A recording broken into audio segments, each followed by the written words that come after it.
mask? Well, I'm taking it off, but just to show off my mask that I wore to work today.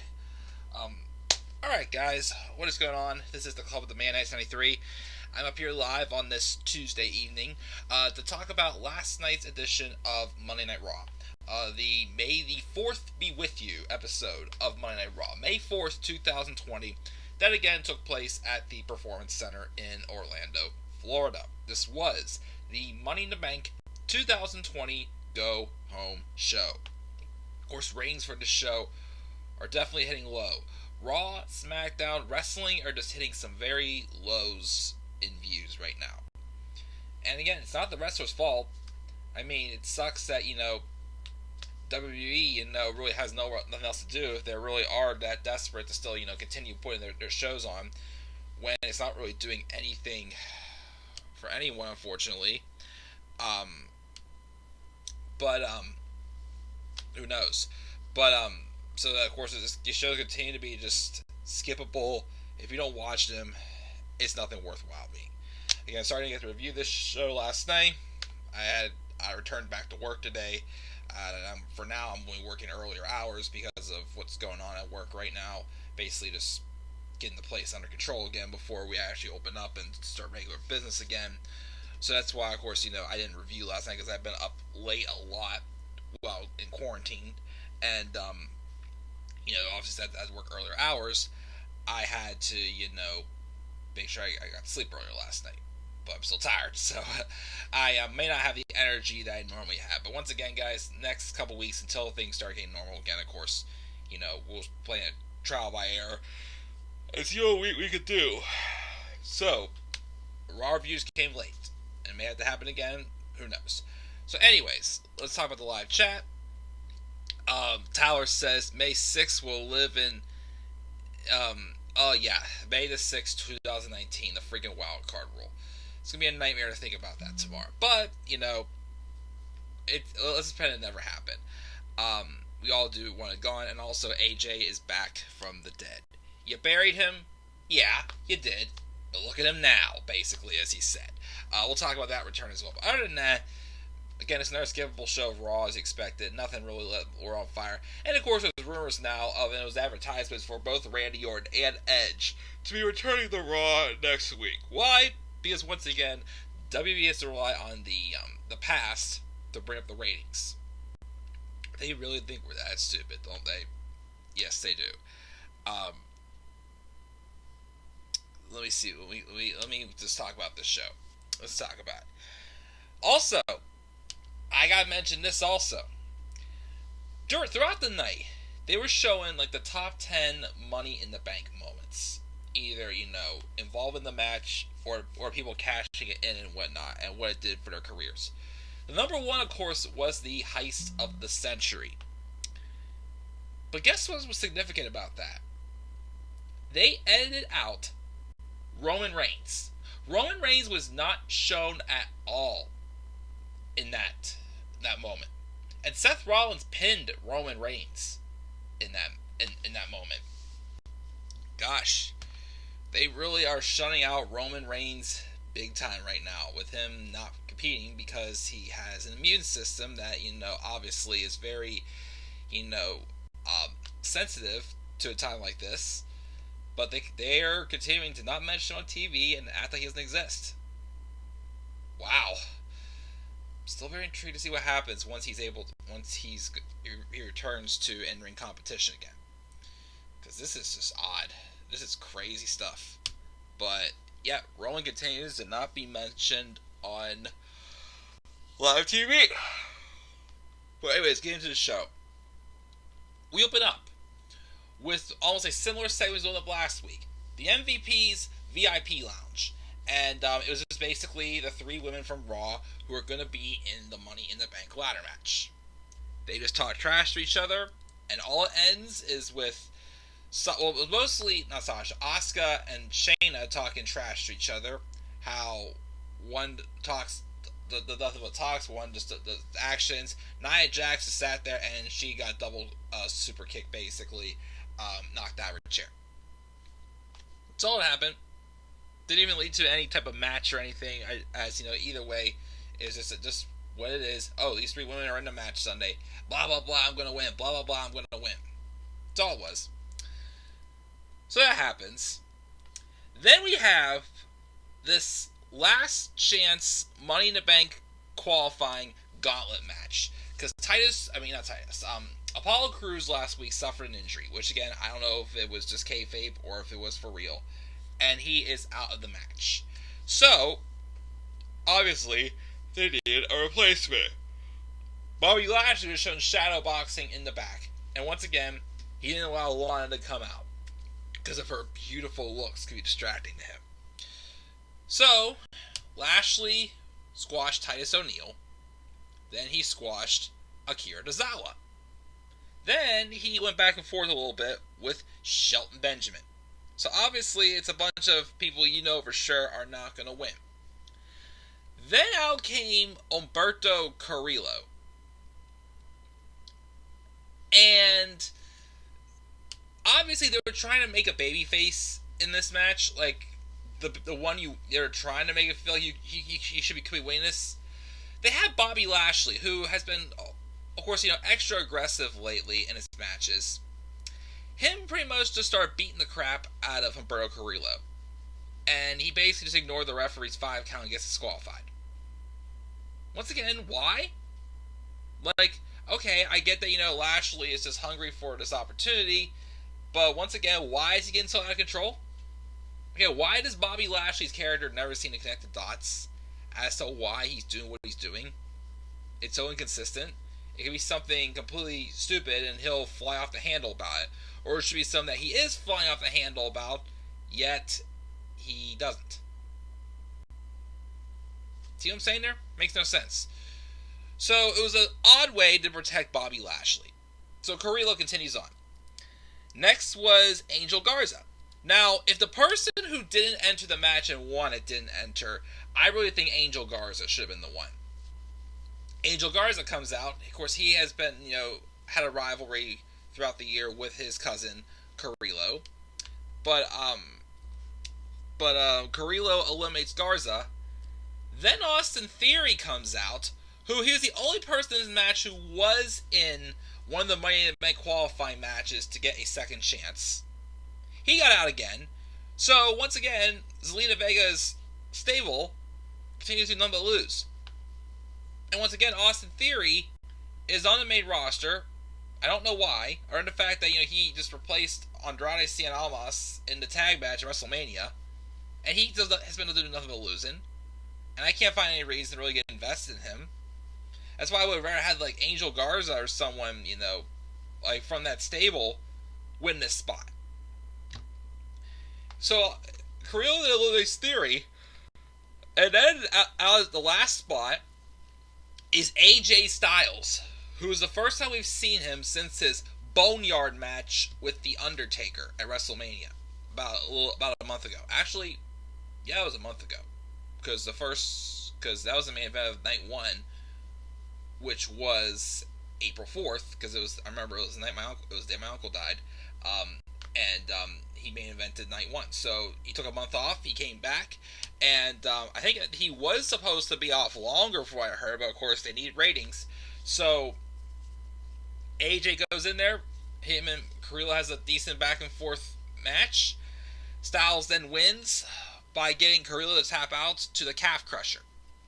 Afterwards, he continued to beat down Carrillo's knee into the steel posts.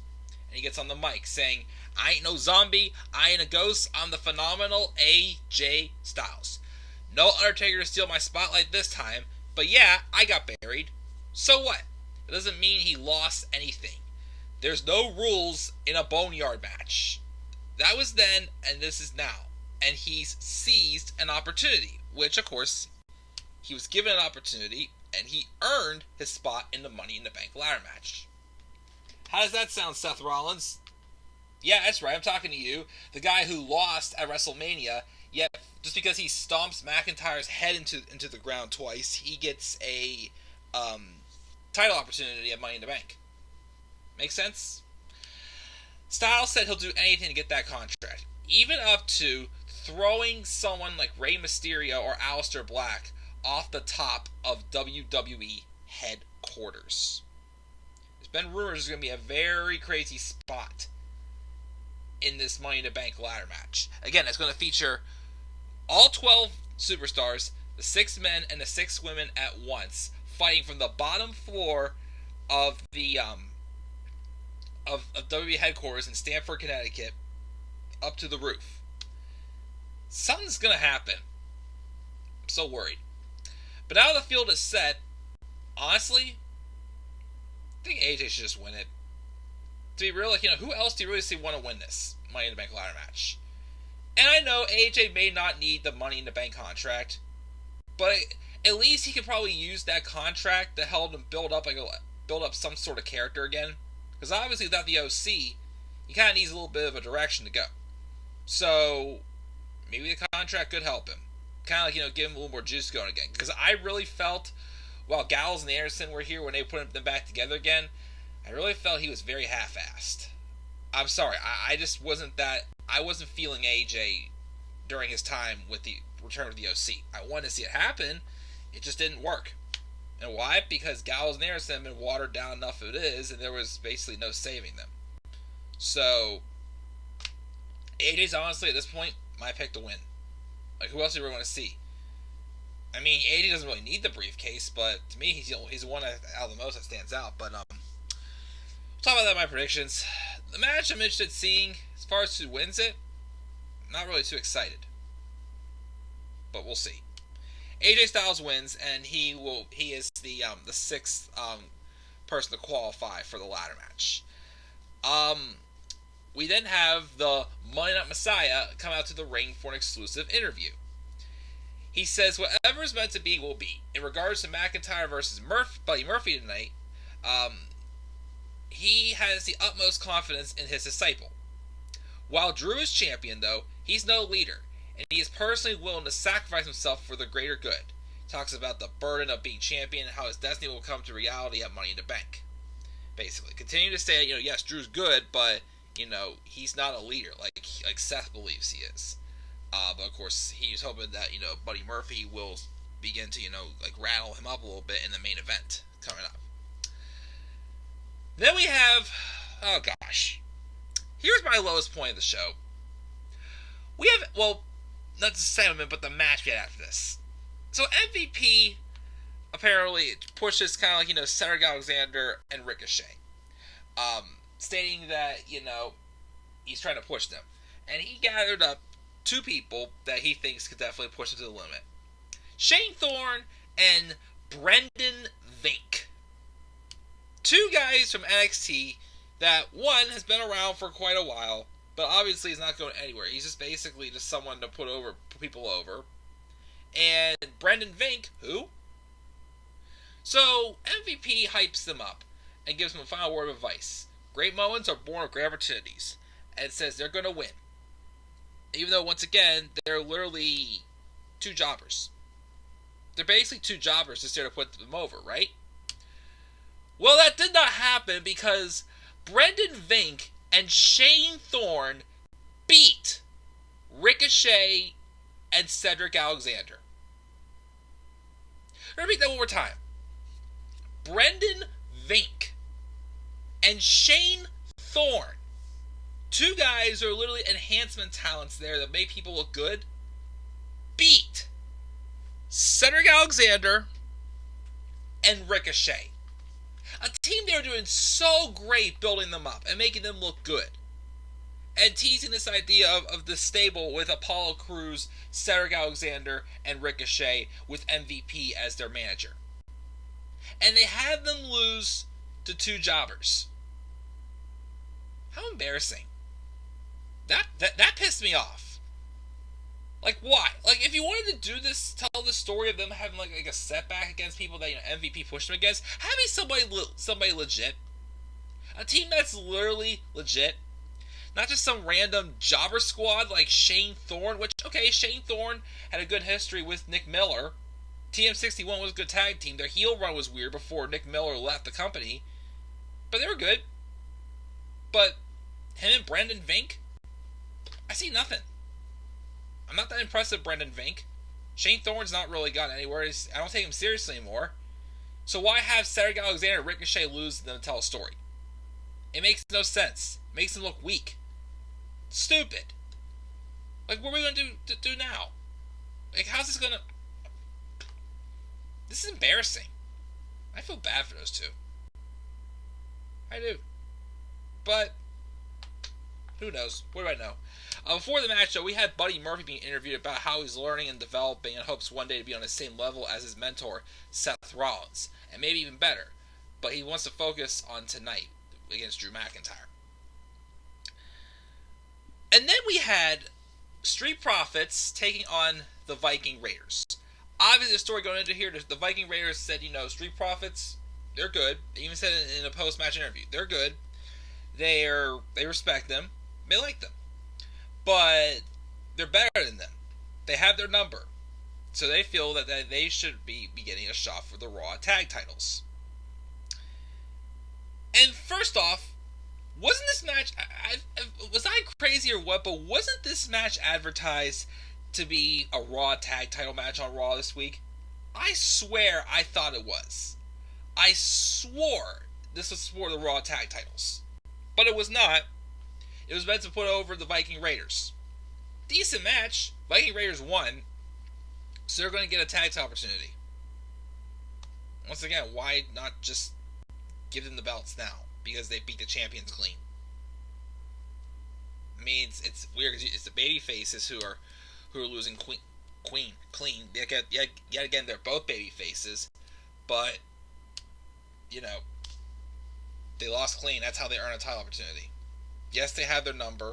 That is true, but they didn't have to prove it by just beating them again and not taking the titles. Lazy booking as always. Tired of that. But so we have Rey Mysterio and Aleister Black cut promos about what AJ Styles said. Aleister says how AJ felt being buried alive and telling him that if he somehow manages to throw him off the building, he should pray that he doesn't get back up, because he'll climb that ladder and take that contract, and when that happens, AJ will wish he was buried deeper. Rey Mysterio says he's been around long enough to know what to expect for any match, but this year's Money in the Bank ladder match is an exception. He outlines the scenarios of the match, says one bad decision will be the end of him. It is the riskiest match of his career by far. He doesn't know how it's going to go, but the risk is worth the reward. Obviously, shaken up by what AJ Styles said. Then we had Charlotte Flair come out, get on the mic, and talk about how she's the hardest working woman in any industry, and she's been pulling double duty since winning the NXT Women's Championship. She'll be wrestling Io Shirai for the title this Wednesday, and puts her over, but says she's going to bow down before the Queen. Then out comes Liv Morgan, and she asks Charlotte, "Do you remember me?" Charlotte says she thinks she wants her attention and take her seriously. Liv's like, "I don't need you to take me seriously, and not all of us are born with a silver spoon shoved up our rear end or in our mouths." She didn't need her daddy to push her to the front of the line, because sooner or later she's going to be a champion. And if she has to knock down a couple backstabbers or a self-entitled queen, well, she'll be blessed too. Charlotte says she knows who she is. She's Ric Flair's daughter and was born with a silver spoon, and she's damn proud of it. She draws a comparison between Morgan and Shirai, and Liv wants a referee down here to see what happens. And then, of course, we have a match. Liv Morgan tapped out to the Queen. Gave him some time. Obviously, again, Liv's been booked pretty well, even though it was weird seeing her beat Ruby Riott twice, and Ruby Riott doesn't look too strong right now. Again, I do like the direction they're going with Liv. She doesn't look like, the very easy target of the Riot Squad who just jobs, basically. She's definitely starting to look stronger. You can tell this character fits her a lot more. And she's getting better, of course, in the ring as well. I'll give her the credit.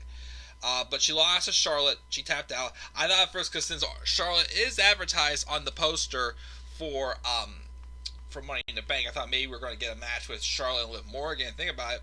Liv's in winning matches, so why not give her a shot for the NXT Women's Championship? She is, after all, the future, even though she's on the main roster. But not happening. And of course, no Becky Lynch again, because they had absolutely no plans for her, because once again, Becky's beaten everyone, which is also why I'm not too excited about the ladder match, because for the Money in the Bank ladder match, because Becky's beaten Asuka and Shayna, and Nia Jax. I'd rather see that feud not involve the Money in the Bank contract, because Nia Jax does not need the contract to have a feud with Becky Lynch. I don't want the Money in the Bank briefcase wasted on Nia Jax. So I think everyone's just going to give it to Lacey Evans. I'm not going to care. Even AJ having the briefcase again is not going to be the greatest thing in the world to me, but it could at least help him build up a little bit of a new character. And if it leads to a feud with him and McIntyre, I'm for that. McIntyre and Styles for the WWE title, I actually would really like to see that feud. I thought maybe we might get it last summer, whenever McIntyre was still a heel, but we're getting it now with the roles reversed. I mean, we could be. Cool by me. So yeah, Charlotte Flair wins that match. And then we have our main event, Drew McIntyre versus Buddy Murphy. Can I just mention this? Buddy Murphy's theme music needs to change. I'm sorry, I didn't like it before. That stupid biker sound. I mean, I loved his previous theme music. I thought it worked excellent.